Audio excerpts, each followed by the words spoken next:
Então, assim, o que vai acontecer? Quando essa empresa ela tiver uma tentativa de burlar a lei, de sair da responsabilidade, ela vai ter, de outro lado, a tentativa daí dos advogados, do sistema como um todo, uma tentativa de jogar, de chamar a responsabilidade de outra empresa do grupo.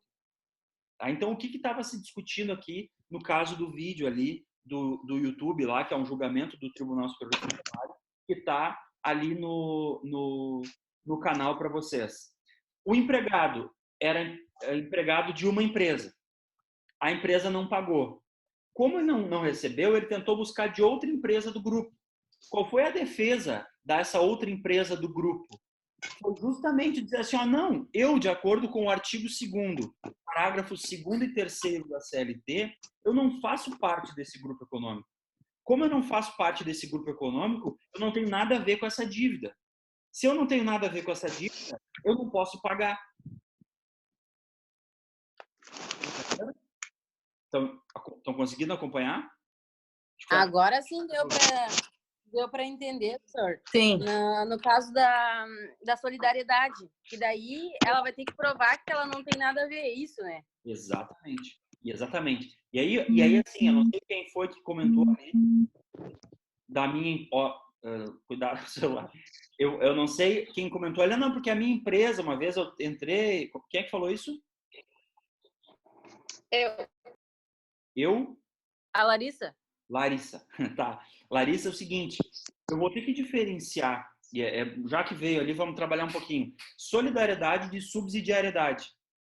Conseguem visualizar? Sim, não? Talvez. Subsídio é ajuda. Você ajuda mais ou menos para esse caminho. Um investimento, Sim, também. Na verdade, não para esse fim, né? Tu vê que os termos são uma coisa maluca, né? A língua. Sim. Porque é assim, ó.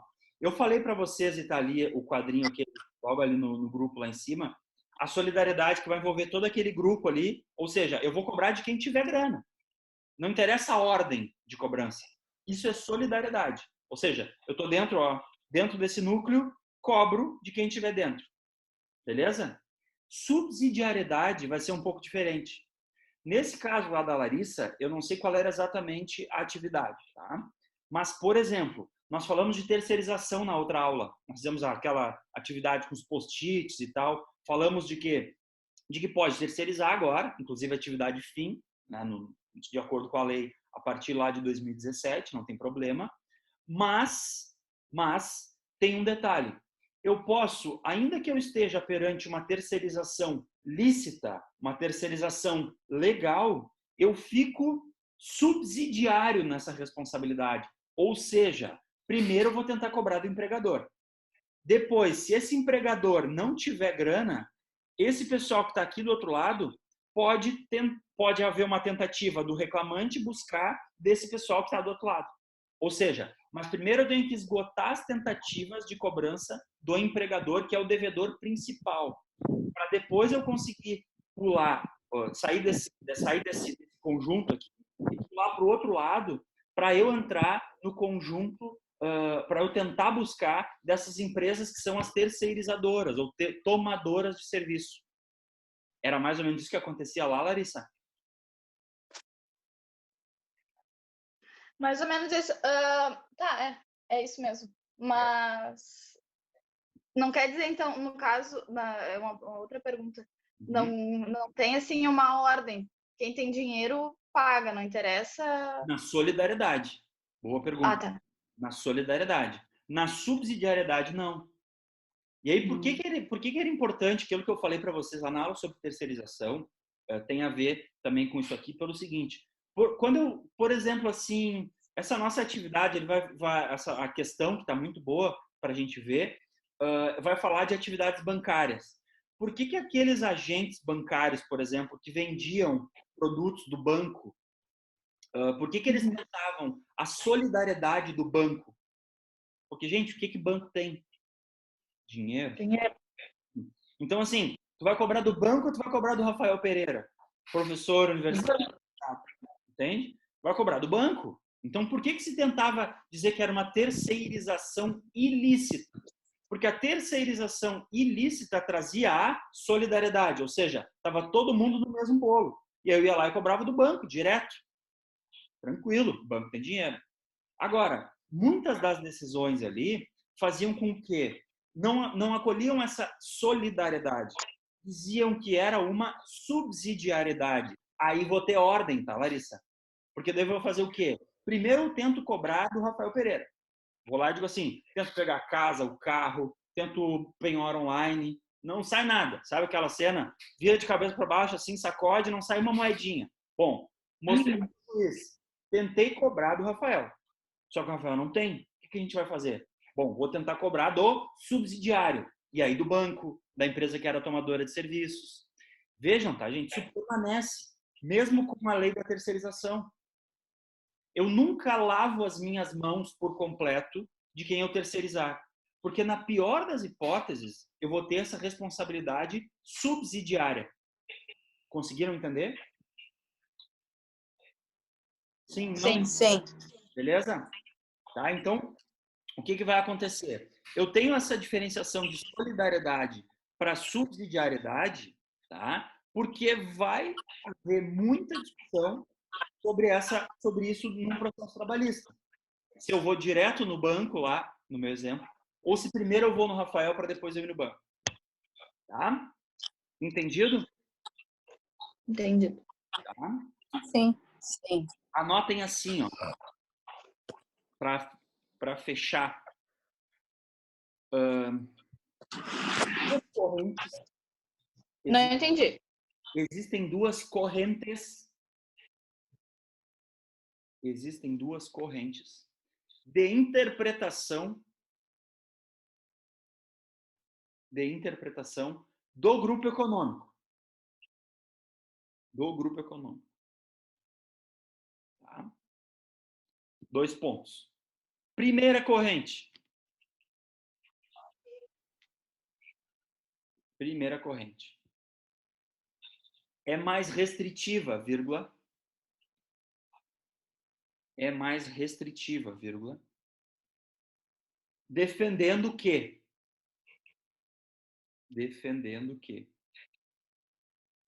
somente há, de haver, acento, somente há grupo econômico quando houver, podem até botar entre aspas assim esse termo, efetiva dominação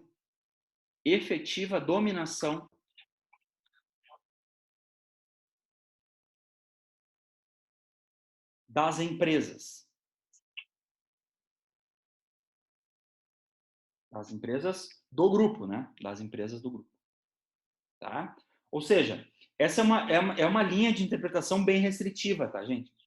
Então vai dizer assim, não, para ter grupo econômico, tem que ter o dedo mesmo, assim, né? Ó, eu tenho que botar o dedo lá e, enfim, eu que determino, é eu que efetivamente comando aquela empresa. É uma teoria mais restritiva. Tá? É a primeira corrente que a gente tem na doutrina. Segunda corrente, botem mais um item. Segunda corrente. Defende que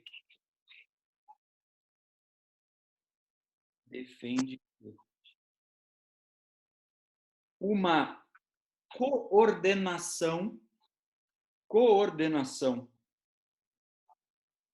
entre as empresas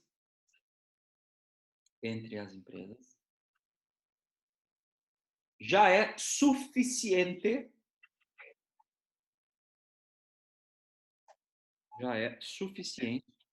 para que haja grupo econômico.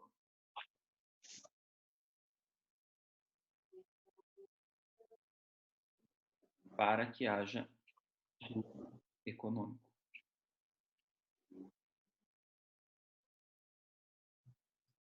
Tá bem?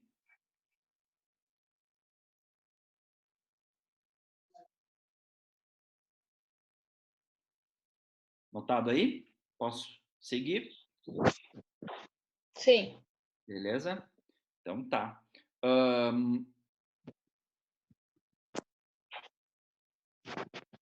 Dê uma olhada, dá uma anotem aí, botem uma observação.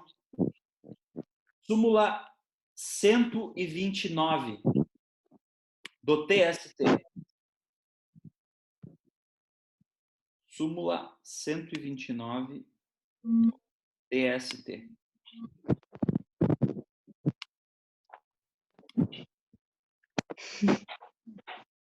Gente, fazendo um parêntese aí. Quando vocês quiserem pesquisar alguma coisa de súmulas, tudo no direito, tudo não, né? Mas estou exagerando um pouquinho, mas o direito do trabalho, ele vai sempre, quase sempre, quando tiver questões muito amplas, muito discutidas, vai terminar em súmula. Tá? Então tem o site do TST tem um item lá que vai buscar só as súmulas do TST. O que são as súmulas? São reflexo.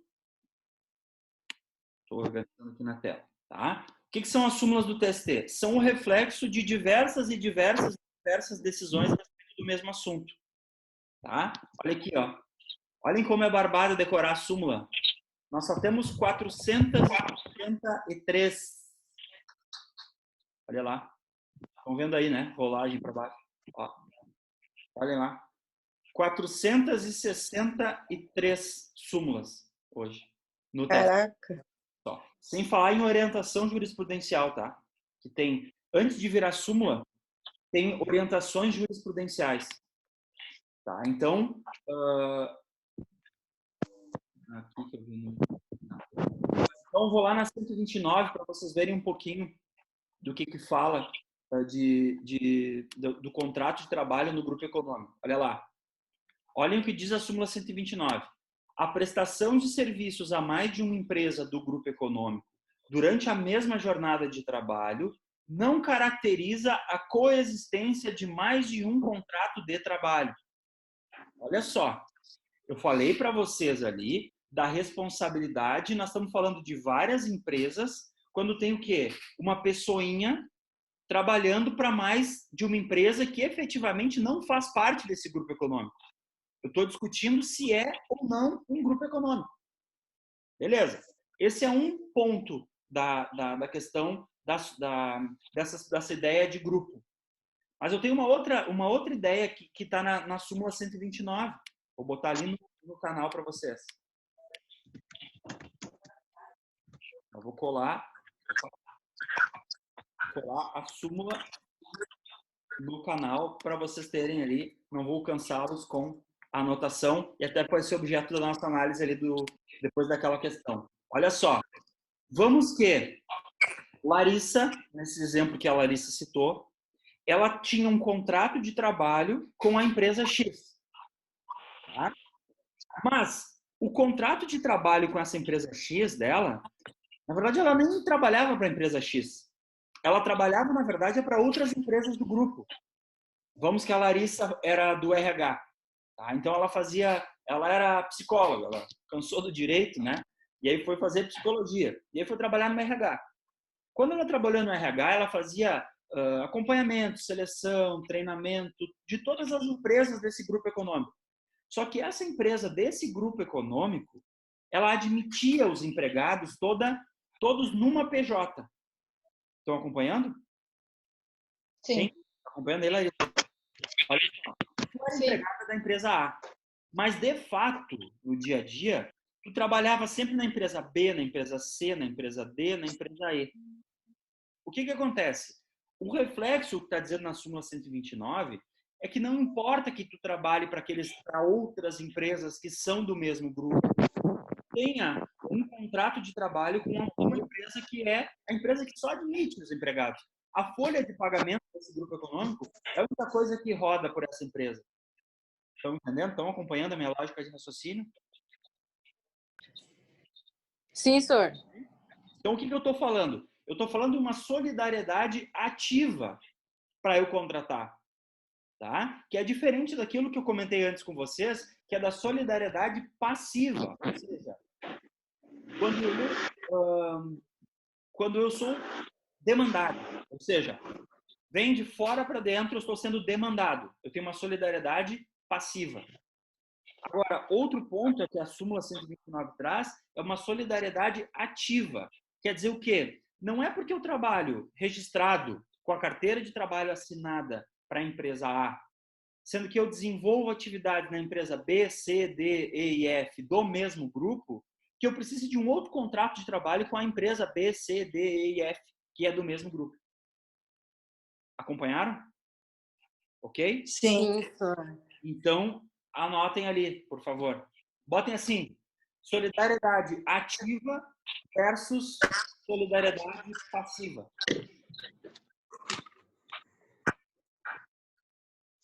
Tá? E daí botem assim, solidariedade ativa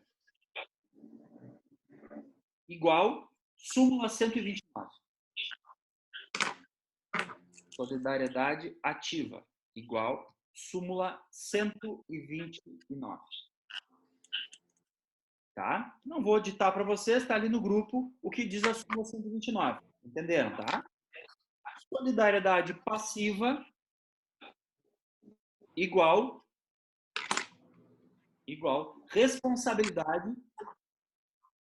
responsabilidade quando houver demanda contra o grupo econômico.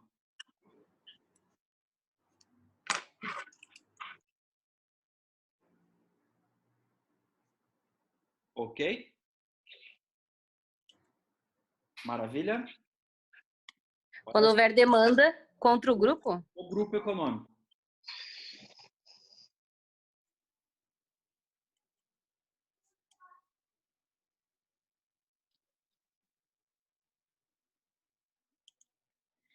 Daí, no caso, se eu for buscar os meus direitos, senhor, é uma vez só, né? Porque é só um contrato que responde por todos, é isso? Sim. Daí vai acontecer o quê? Quando eu tenho a solidariedade ativa ali, eu tenho um grupo econômico de fato, entende? Eu não estou discutindo a existência do grupo. Eu tenho esse grupo econômico. Beleza. Sim. Tá? Olha só. Vamos lá. Eu estou compartilhando ali a tela com vocês. Perfeito? Ok. Estão vendo ali, né? Viram? Olha só, gente. Eu falo para vocês, isso não é brincadeira. Questões para concurso de magistratura. De repente, alguns de vocês devem querer ser juiz do trabalho, tá? Ou juiz, enfim, de direito federal. Olha só. A gente está vendo na aula matéria de questão para juiz do trabalho. Então, não tem desculpa dizer que é muito difícil lá a prova. Claro que é difícil, né? A prova de juiz do trabalho. Mas precisa estudar, né? Então, assim, olha ali. Olha ali. TRT da 23ª região. 23ª região. Vamos ver aqui. Qual é o TRT 23? Muito TRT, eu não sei dizer para vocês exatamente. TRT 23. TRT 23 é Mato Grosso. Tá? Então, vamos, abriu o concurso para juiz lá no Mato Grosso. Juiz do trabalho. Aí vai cair essa questão. Caiu em 2014. A existência de grupo econômico e sucessão de empregadores são fenômenos cada vez mais comuns na prática trabalhista. Acerca desses institutos jurídicos, analise as assertivas abaixo à luz da jurisprudência dominante. Leia-se, jurisprudência dominante, TST. Quer fazer concurso para juiz? Faz o seguinte, ó. Começa a entender e a, entre aspas, quase decorar as 463 súmulas do TST sobre diversos assuntos. É muita coisa para estudar, mas para ser juiz não é mole. Então, quem quer ser juiz aí, já sabe, mãos à obra. Vamos responder uma. Ó. Angelita é agente de finanças, empregada do Banco Bege S.A., no qual cuida da conta de investimentos de alguns clientes. Além disso, faz ainda a intermediação de compra e venda de ações para a corretora Papéis Bege Investimentos S.A. Olha aqui, parêntese. Tenho o meu contrato com Banco Bege S.A. Faço também trabalho para Papéis Bege Investimentos S.A. Ou seja, duas empresas diferentes dentro de um grupo econômico. Vamos lá. Olha só, grupo econômico que funciona no mesmo prédio, durante o mesmo horário de trabalho. Tendo em vista que ambas as empresas se beneficiam da mão de obra de Angelita, faz jus ao reconhecimento de vínculo empregatício também com a empresa Papéis Bege Investimentos S.A., inclusive com o pagamento de salários a serem arbitrados judicialmente. Certa ou errada essa questão? Eu acho que tá certo. Ai, ai, ai. Não? Acho que não. Então, Eu Leo, acho que não, porque é o mesmo horário de trabalho. Como é que ela trabalha em 2 lugares na mesma carga horária? Teria como fazer isso? é aquilo que eu falei para vocês. Ela é só funcionária da Papéis Bege S.A. que roda a folha. Na verdade, ela faz trabalho para todo mundo do grupo. É a Larissa, que trabalha no RH e tem registro perante um CNPJ. Mas ela faz treinamento, seleção, bananá para todos os empregados de todas as demais empresas do grupo. Essa questão aí não tá certa, senhor. Por quê?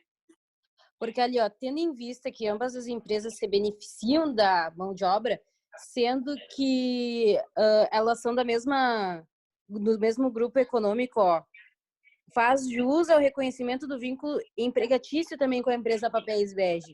Tem o vínculo, mas não necessariamente o contrato, é isso? Não. Gente, leiam a súmula 129. Agora. Tá. Voltem ao grupo e leiam a súmula 129.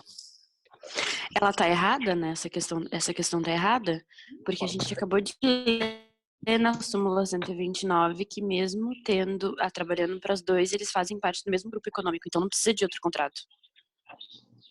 Pergunta de $1 milhão, ó. Vai passar no concurso para juíza aí, tá vendo? É.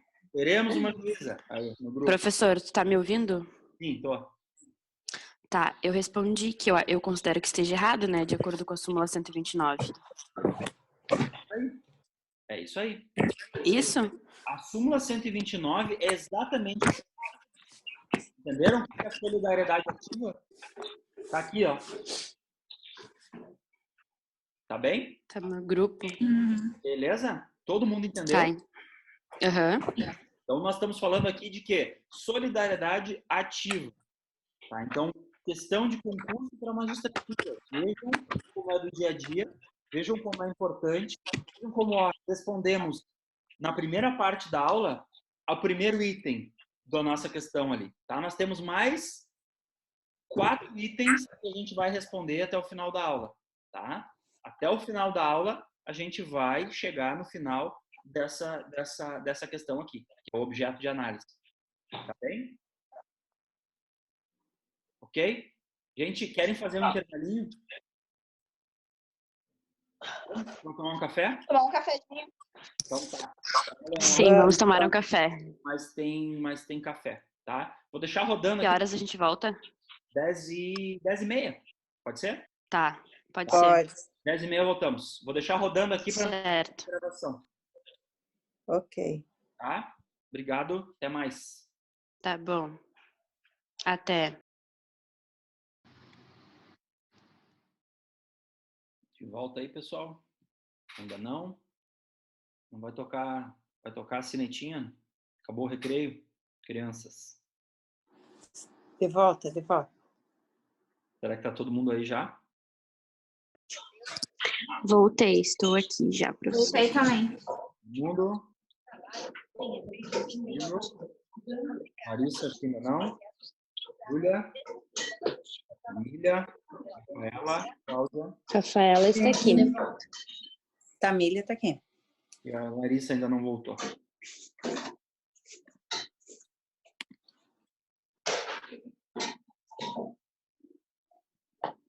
Estava assistindo o vídeo agora. Uhum. Estava assistindo o vídeo.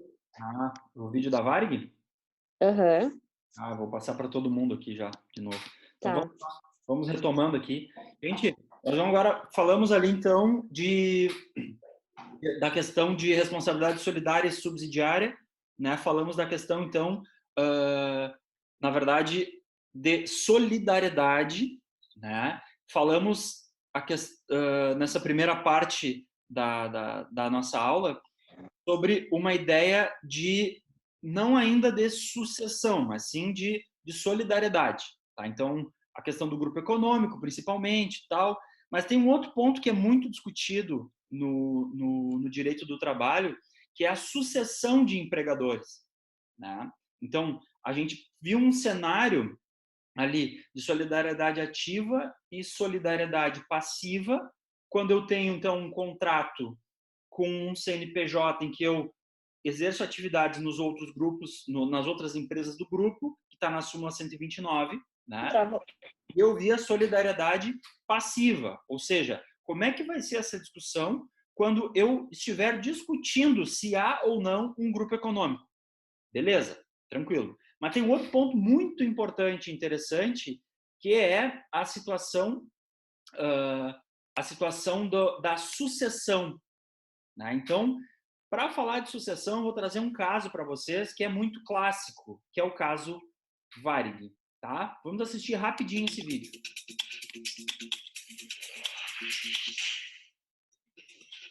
O nosso trabalho promoveu hoje a pública para debater e quem é a responsabilidade das dívidas trabalhistas deixadas pela companhia aérea.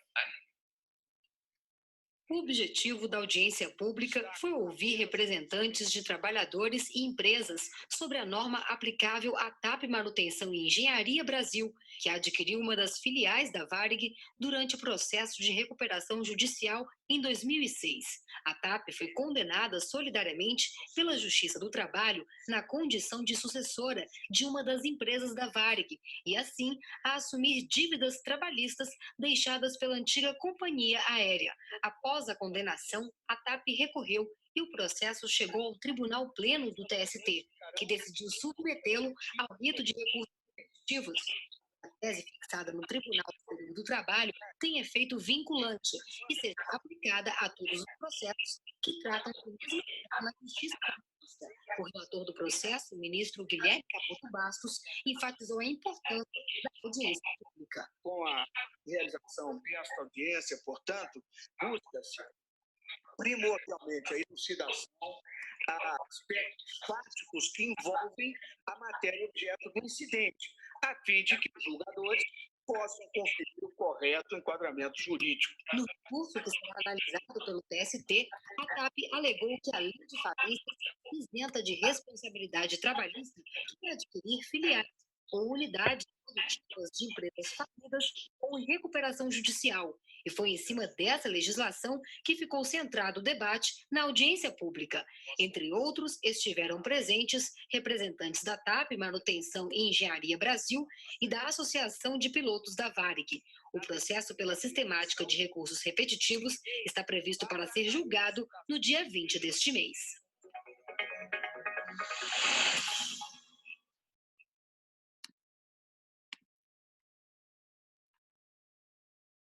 Então tá, gente. E aí, conseguiram? Vi que estava dando um eco ali, acho que era a macroeconomia. Que era a questão da... Ô, senhor, dá uma explicação daquele vídeo. A TAP, ela ficou, então, ela respondeu por grupo econômico. Panelaços contra o... Só um minutinho que eu já vou ali. Deixa eu abrir outro vídeo aqui que não tem nada a ver com a história. Buenas. Vamos lá. Olha só, o vídeo ali deu muita interferência. Tá. A TAP, ela era do grupo econômico da Varig e ela ficou responsável ou não? Tá. Boa. É isso que eu queria compartilhar e contextualizar com vocês para a gente entender. O que aconteceu ali? Bom, todo mundo conhece a Varig, né? Todo mundo sabe o que a Varig representava para digamos assim, para a situação aérea do Brasil, né? Foi uma das empresas mais importantes da história da aviação, não só brasileira e mundial, e veio a falir. Tá? Então, o que se acendeu com a história da Varig? A Tati trabalhou na Varig, nossa colega. Aqui da turma? A Tati, não. É? Ah, pois é. A minha esposa trabalhou na Varig. Então, temos casos em casa aqui, né? Tanto então da Tati, que é daqui, da nossa colega, e da minha esposa em casa, que também trabalhou na Varig. Então, minha esposa é comissária de bordo. A Tati também era? Não sei qual era a função que ela exercia, a Tamília deve saber, mas ela trabalhou para a Varig. Eu acho, senhor, não sei. Ah, legal. Ó, sim, era comissária. Comissária? É Tati do quê? Deve ser minha esposa, então. O mundo é muito Tá. Depois eu falo para ela. Mas, enfim, o que acontece? A gente ajuizou ações, eu ajuizei para elas, né? Ações contra a Varig e contra as empresas que sucederam a Varig. Por quê? Porque a Varig veio a falir e não pagou um real de verbas trabalhistas para ninguém. Então, ou seja, os empregados ficaram no prejuízo em virtude da falência da Varig, e aí a gente não conseguiu cobrar de ninguém. O que vai acontecer? A partir do momento em que eu tenho uma sucessão de empregadores, vai haver o quê? Vai haver uma mudança de titularidade nesses sujeitos, tanto no sujeito ativo quanto no sujeito ativo, desculpa, né? Porque eu tenho o quê? Eu tenho um empregador que mudou, mas os contratos permanecem acontecendo. Então, o que aconteceu na Varig? Lá na Varig, o pessoal tinha o seu trabalho, coisa e tal, né? E continuou exercendo a mesma tarefa, só trocou de avião, né? Eu brinco em relação à Lu, minha esposa, ela só trocou de avião. Ela pegou e saiu de um avião que era da Varig, esse aqui que está aparecendo no vídeo aqui para vocês, e foi para um avião que era na verdade, usaram as cores da Varig muito tempo, porque o que ficou? O nome hoje, o CNPJ hoje da Gol, que é a atual empresa dela, é VRG Linhas Aéreas SA. Por quê? Porque a Gol comprou no leilão a Varig. Discussão, eu vou começar do simples para a gente chegar na falência, tá? Mas para vocês entenderem, fica claro para vocês o que é essa sucessão, né? Sim. Do exemplo Varig. Sim. Tranquilo? Então a nota... Sucessão é que se deu devido à falência, foi isso? Não, nesse caso foi falência, né? Mas não obrigatoriamente falência. Porque, por exemplo, assim... Não, uma empresa pode comprar outra.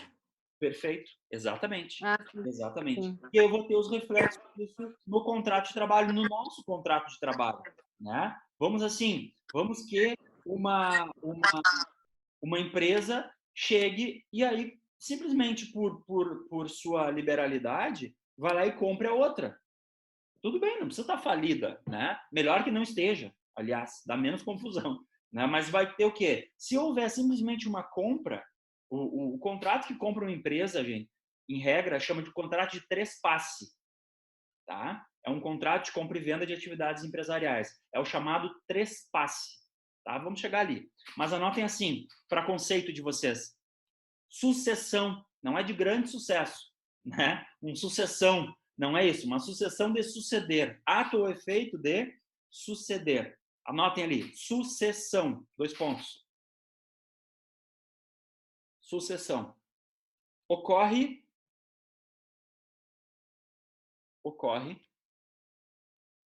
uma mudança de titularidade. Me perdi, professor. Pode repetir? Não, sucessão. Um conceito que eu vou explicar para vocês rapidinho, tá? Tá. Sucessão. Tá. Ocorre uma mudança ou alteração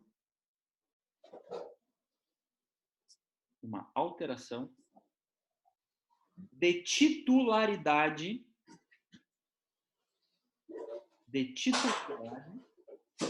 do direito ou obrigação. Do direito ou obrigação. Ponto. Na CLT,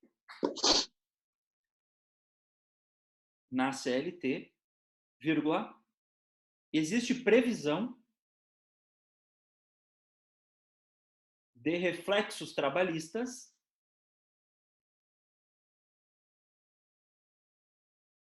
nos artigos 10, e 448. Ponto. Tá? Então, vou abrir para vocês aqui, ó. Artigo 10 CLT. Vocês estão vendo a minha tela aí, né? Sim. Sim, senhor. Artigo 10 CLT. Eu gosto sempre de procurar no do Planalto, tá, gente? Quando vocês quiserem. Fica um texto mais limpo, ó. E aí ele, inclusive, tem o grifinho aqui no que já está revogado. Então, vamos lá no artigo 10 CLT. Pá. Lá em cima. O que vai dizer? O artigo... isso é bem direito das obrigações, né? O que é a sucessão? É quando alguém sucede outro alguém. Eu tenho, por exemplo, sucessão no contrato de locação. Se vocês estão alugando um prédio e aí simplesmente vem outro e fica com aquele contrato de locação. Eu tenho esse reflexo. Tá? A mesma coisa vai ser no direito do trabalho. Eu também tenho um contrato e alguém vem e sucede o outro. Por que vai haver no contrato de trabalho só a sucessão do sujeito ativo, só da empresa? Porque o contrato de trabalho ele é personalíssimo, né, gente? Ou seja, se eu for substituído pela Rafaela, não tem uma sucessão, e sim uma demissão do Rafael e uma admissão da Rafaela. O mesmo com a Tamília, com a Júlia, com todo mundo. Entenderam? Então, só vou ter sucessão de um lado, no direito do trabalho. Beleza? Estão acompanhando, né? Sim. Olha o artigo 10º lá, ó. Sim, beleza. Olha o artigo 10º lá, estou grifando aqui para vocês. Qualquer alteração na estrutura jurídica da empresa não afetará os direitos adquiridos dos seus empregados. Ou seja, eu posso vender uma empresa? Posso, lógico, né? Aliás, vamos pensar assim, vamos pensar no ramo das startups aí, né? Os startupeiros. O que eles fazem? A gente cria uma empresa nova para vender. Eu crio uma empresa nova que vai valer sei lá quanto, para vir uma empresa maior e comprar de mim e eu ficar feliz da vida. Tá? Então, a lógica de startups é que elas sejam startadas, né? Ou seja, do start, e sejam upadas, né? Sejam elevadas a um nível para vender. Tudo bem, mas ela pode ter empregados. O que vai acontecer com esses empregados em relação a essa venda? Vai ocorrer uma sucessão no seu empregador. Toda essa alteração na estrutura jurídica da empresa não vai afetar os direitos dos empregados. Ponto. Tá? Então tá ali no artigo 10. Vou lá no artigo 448 com vocês, ó. Estamos no 10, fomos lá no 448. Olha o que está dizendo no 448. A mudança na propriedade ou na estrutura jurídica da empresa não afetará os contratos de trabalho dos respectivos empregados. Tá? Olha o que foi incluído pela reforma trabalhista, gente. Caracterizada a sucessão empresarial ou de empregadores prevista nos artigos 10º e 448, as obrigações trabalhistas, inclusive contraídas à época em que os empregados trabalhavam para a empresa sucedida, são de responsabilidade do sucessor. Ou seja, nada muda em relação à responsabilidade. Vamos no parágrafo único. A empresa sucedida responderá solidariamente com a sucessora quando ficar comprovada a fraude na transferência. Olha só. Está bem claro o artigo 448 para vocês? Pode comprar, vender, pode suceder, não tem problema nenhum. O que não vai acontecer? Tem coisa que é mais... Vamos pensar assim, né, gente? Eu fui num julgamento no tribunal e estavam discutindo justamente isso aqui, uma sucessão. Tá? Bom, o advogado que foi lá defender a sua empresa, dizendo, não era fraude, não tem isso, não tem aquilo. Acho que a Cláudia caiu lá. Todo mundo tá aí ou caiu para todo mundo? Eu tô aqui. Todo mundo tá aí, acho que foi a conexão dela. Eu ainda estou aqui. Ô, senhor. Oi. Voltou, Cláudia? A minha que caiu. Eu tô... Então... Agora sim. Ô, senhor. Onde é que tu te perdeu aí? Vamos voltar Tu tá me ouvindo? Tô ouvindo.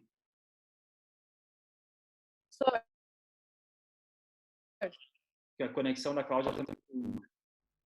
Ô, senhor, olha só, consegue estar me ouvindo direitinho? Tô, Cláudia, tô te ouvindo.